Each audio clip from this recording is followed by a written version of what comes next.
c'est un fleuve parce que la Canche se jette où? Dans la mer, au niveau des Tables. Ok. Donc là, vous voyez la rivière qui est dessinée sur l'écran. Donc on a, je vais vous montrer en même temps. On a la rivière qui est ici, les berges. C'est quoi une berge? Vous savez ce que c'est? Non, bah une berge en fait c'est... Oui, vas-y. Non, c'est pas un pont. En fait une berge c'est le talus de terre que vous avez, donc un mont de terre si vous voulez, de chaque côté de la rivière. C'est ce qui va dessiner le lit de la rivière, d'accord?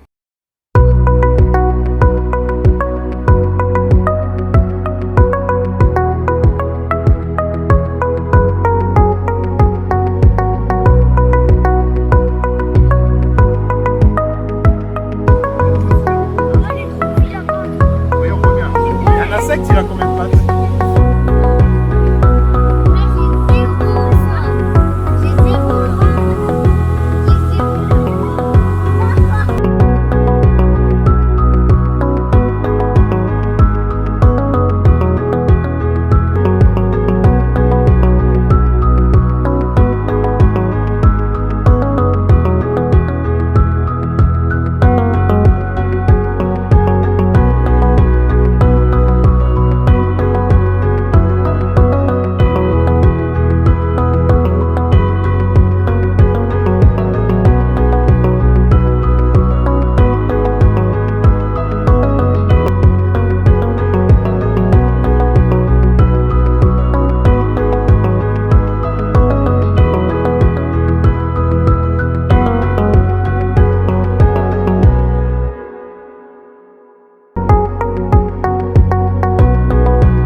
Je suis responsable technique au sein de la Fédération de pêche et de protection des milieux aquatiques du Pas-de-Calais et je suis aussi avant tout un hydrobiologiste.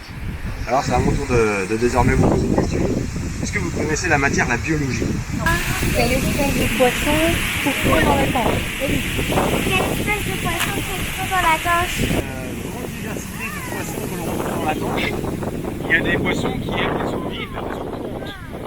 Je pense à la famille des salmonidés. Les salmonidés, qui est-ce qui compose cette famille? Ce sont les truites, notamment la truite maillot. Aussi les plus grands salmonidés qui sont également migrateurs. On en a parlé tout à l'heure, notamment le saumon atlantique, mais aussi la truite de mer. Selon vous, le fleuve Est-ce que le fleuve est en bonne santé? Alors, je dirais que tous les signaux, pour l'instant, sont au vert. C'est-à-dire qu'effectivement, on peut juger que le bassin versant, donc la totalité du bassin de la Canche, du cours d'eau La Canche, du fleuve Canche, est plutôt en bonne santé. Tout à l'heure, mon collègue vous a parlé de cycle de vie, de réalisation d'un cycle de vie. Donc c'est à partir de l'œuf, après la fécondation, c'est l'éclosion. Donc de là, après la larve va grandir, va devenir un adulte. Et l'adulte va pouvoir se reproduire et donc pondre à son tour. Quand on parle de bonne santé d'un cours d'eau ou d'un fleuve, eh bien, il faut que les espèces qui sont dans le milieu, et notamment les poissons, puissent accomplir ce cycle-là. S'il y a une des phases de ce cycle-là qui manque, forcément, on va juger que le cours d'eau est en mauvaise santé. Mais dans le cas contraire, si forcément le cycle est réalisé et bien réalisé, normalement, on peut juger comme ça que le cours d'eau est plutôt en bonne santé. Les poissons ont-ils des bonnes conditions pour vivre et pondre? Alors, concernant le bassin de la Canche, là où nous nous trouvons, effectivement, mon collègue tout à l'heure vous a dit que les poissons, ils sont tous des animaux à sang froid. Donc effectivement, il y a une question de température de l'eau. Plus l'eau sera fraîche, plus le poisson aura un bien-être dans le milieu. Ensuite, effectivement, il faut qu'il y ait aussi, dans le lit mineur du cours d'eau, c'est-à-dire qu'au fond du cours d'eau, il faut qu'il y ait des habitats à la fois pour se reproduire, mais aussi des habitats pour se nourrir et aussi des habitats pour se cacher. C'est un tout, et aussi, bien évidemment, il faut une très bonne qualité d'eau et une certaine fraîcheur de l'eau. Et là, effectivement, on peut dire que les habitats, ou du moins les espèces, et notamment par exemple la truite fario, peut réaliser la totalité de son cycle. Pensez-vous qu'il y a suffisamment de pluie chaque année pour le bien de la Canche? Ça, c'est une question. La pluie, le synonyme de pluie, c'est précipitation. Et effectivement, et vous savez, quand la pluie tombe, on peut la question fait appel à ce qu'on entend, notamment à la télévision, aux actualités. De plus en plus, vous avez entendu parler de réchauffement climatique ou de changement climatique. Vous avez vu des images, par exemple des ours polaires sur des banquises qui font, vous savez, les gros hamsters, les gros garçons, qui font notamment au pôle Nord et au pôle Sud. Et bien là, sur la question de est-ce qu'il y a encore sur le département du Pas-de-Calais, là où nous vivons, encore de précipitations l'hiver, on s'aperçoit quand même que ces 10 dernières années, on peut globalement dire que l'eau ne se raréfie pas, mais la pluviométrie, la pluie qui tombe, est de plus en plus, non pas rare, mais moindre. Et en fait, malgré qu'effectivement que le nord de la France a la réputation d'être une région pluvieuse, on peut quand même s'inquiéter sur la question du réchauffement climatique. Comme quoi, est-ce que dans ces années futures, les années que vous allez vivre plus tard, s'il y aura toujours autant de précipitations, autant de pluies qui vont tomber sur notre sol, en vue justement de pouvoir préserver un maximum la faune et la flore qui est inféodée au cours d'eau. Vous confiance pour l'avenir de la Canche, quantité d'eau, nombre de poissons, pollution.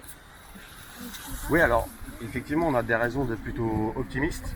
Il faut savoir que sur notre territoire, et notamment sur le cours d'eau La Canche, il y a beaucoup de travaux de restauration de zones humides. Vous avez vu tout à l'heure, il y a quelques heures, en classe, la définition de qu'est-ce qu'est une zone humide. Il y avait le fameux bras mort, il y avait la zone de marais et ses étangs, qui proposent des réserves d'eau par rapport au cours d'eau. Ça, et puis ça a un rôle aussi de phytoépuration. Je ne sais pas si tout à l'heure on a utilisé ce mot-là. En fait, les végétaux qui sont aux abords immédiats du cours d'eau, mais qui sont aussi dans le cours d'eau, arrivent à fixer certains polluants.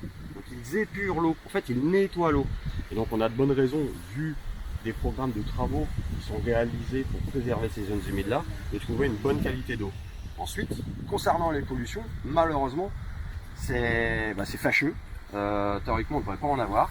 Mais il y a différents types de pollution dans lesquels je ne vais pas rentrer dans le détail. Mais si on peut éviter de polluer le milieu, théoriquement, on est sur une bonne dynamique pour avoir un milieu plutôt qui fonctionne, un milieu fonctionnel. Et après, il faut effectivement augmenter encore toutes ces zones qui sont vraiment en périphérie immédiate du cours d'eau, donc les fameuses zones humides qu'il faut préserver à tout prix.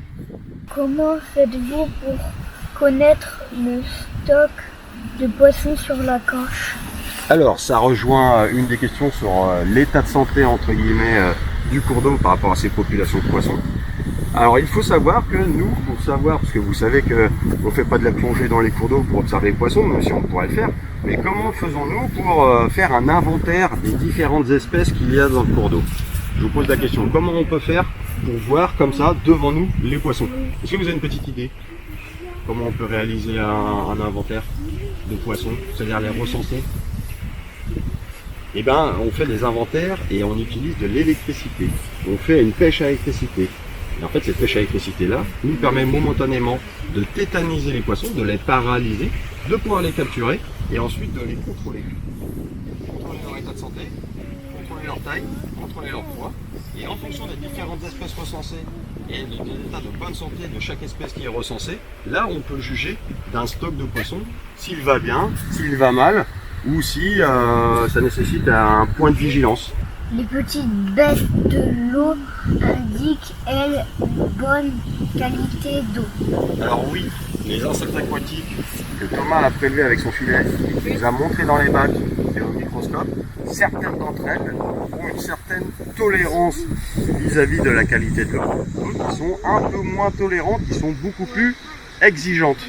Donc en fait, sur la qualité de l'eau en elle-même, sur l'oxygénation de l'eau, en fait, en fonction des différentes espèces d'insectes aquatiques qu'on retrouve dans le cours d'eau, on peut établir une note, comme une note lors d'un contrôle ou d'un devoir sur 20, et en fonction de cette note-là, on peut juger de la qualité de l'eau.